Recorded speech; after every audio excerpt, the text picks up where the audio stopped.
प्रिय भक्तों, जय श्री राधे।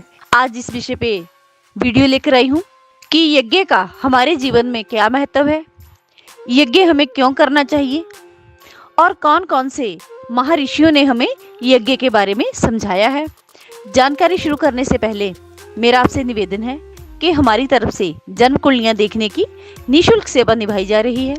यदि आपकी कोई भी समस्या हो कि अकराया, जादू टोना, ऊपरी बाधा, प्रेत बाधा, कुंडलियों में पड़े दोषों के कारण आपके कार्यों में रुकावट आ रही हो, आपका मकान ना बन रहा हो, कार्य ना चल रहा हो, फैक्ट्री ना चल रही हो, दुकान ना चल रही हो, किसी बीमारी के कारण आप ग्रस्त हो या आपका कोई भी मेंबर परिवार का ग्रस्त हो, आपकी शादी ना हो रही हो, मकान बनने में ही ना आ रहा हो, किसी भी प्रकार के समाधान के लिए आप स्क्रीन पर चल रहे नंबरों के माध्यम से हमारे साथ जुड़ सकते हैं। यदि आप अपनी जन्म कुंडली के बारे में हमें पूछना चाहते हैं तो ये सेवा हमारी बिल्कुल निःशुल्क है। तो इसके लिए आप हमें भेजें अपनी जन्म तारीख, जन्म का समय, जन्म का साल, जन्म का महीना व जन्म स्थान। इसके अलावा यदि आप कोई भी धार्मिक अनुष्ठान स्वयं करना चाहते हो अपने किसी भी कष्ट के निवारण के लिए, तो आप तभी हमसे कॉल कर सकते हैं। इसकी विधि हम आपको बिल्कुल सरल बताएंगे, लेकिन इसके लिए आपको पूरे धार्मिक नियमों का पालन करना होगा। यदि किसी कारणवश आपके पास समय नहीं है तो आप हमें अपनी समस्या बताइए, इसका समाधान हम स्वयं करेंगे, इसका अनुष्ठान हम स्वयं करेंगे। जैसे पूजा पाठ, काल सर्पदोष पूजा, पितर पूजा, मांगलिक पूजा, माता चंडी पूजा, माँ दुर्गा पूजा, श्री विष्णु लक्ष्मी पूजा, माता बगलामुखी, मंत्र पूजा, नाड़ी दोष पूजन, नवग्रह पूजन, शिव पूजन, माँ काली पूजन, कुंडली में पड़े दोषों का निवारण करने के लिए पूजन, दुर्गा सप्तशती पाठ, दुर्गा स्तुति। किसी प्रकार की आपकी समस्या हो आप हमें कॉल करें। ये भक्तों, हमारी परंपराएं बड़ी महत्वपूर्ण हैं।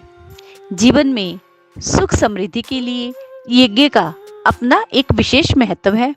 विधाता ब्रह्मा जी ने इसका बहुत प्रचार किया। सृष्टि के हित के लिए विधाता ब्रह्मा जी ने जगह जगह यज्ञ करवाए। लोगों का कल्याण हो इसके लिए ऋषियों को पृथ्वी पर भेजा। विधाता ब्रह्मा जी की मानस सृष्टि में 10 महात्मा हुए थे। नंबर 1, भृगु महाराज ने इस पृथ्वी पर आकर अग्नि को सबसे पहले प्रकट किया। अग्नि का प्रयोग कहाँ कहाँ करना है इस बात का ज्ञान दिया। इससे पहले लोगों को अग्नि के बारे में पता नहीं था। अग्नि का प्रयोग किस परिस्थिति में कैसे करना है इसका ज्ञान महात्मा अंगिरा ने लोगों को दिया। ये वो ही अंगिरा हैं जिनके द्वारा अथर्ववेद का साक्षात्कार हुआ था। महात्मा आसित ने पूरी दुनिया में गौ माता को रोटी, गौग्रास, जिसको गौ चंदिया भी बोला जाता है, गौग्रास का महत्व समझाया। ये परंपरा पूरी दुनिया में फैलाई।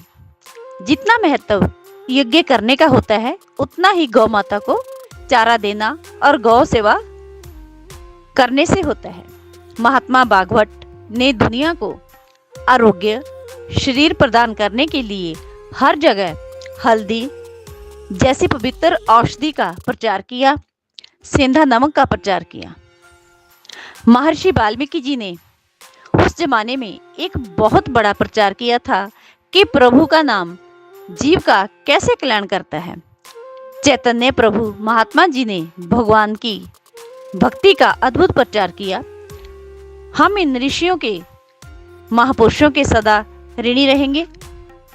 भगवान श्री कृष्ण ने श्रीमद् भागवत गीता में अर्जुन को समझाया, पार्थ, ज्ञान, ध्यान, चिंतन, आराधना ये सभी यज्ञ के स्वरूप हैं। दान, पुण्य, सेवा, रक्षा, उपकार आदि ये सब सत्यक्रम भी यज्ञ के ही अंग माने गए हैं। ऋषियों के अनुसार यज्ञ और व्रत से जीवन को संतुलन और आनंद की प्राप्ति होती है। धन्यवाद। हमारे द्वारा बताई गई जानकारी आपको कैसी लगी प्लीज कमेंट बॉक्स में अपनी राय जरूर देना। माता रानी आपका कल्याण करेगी।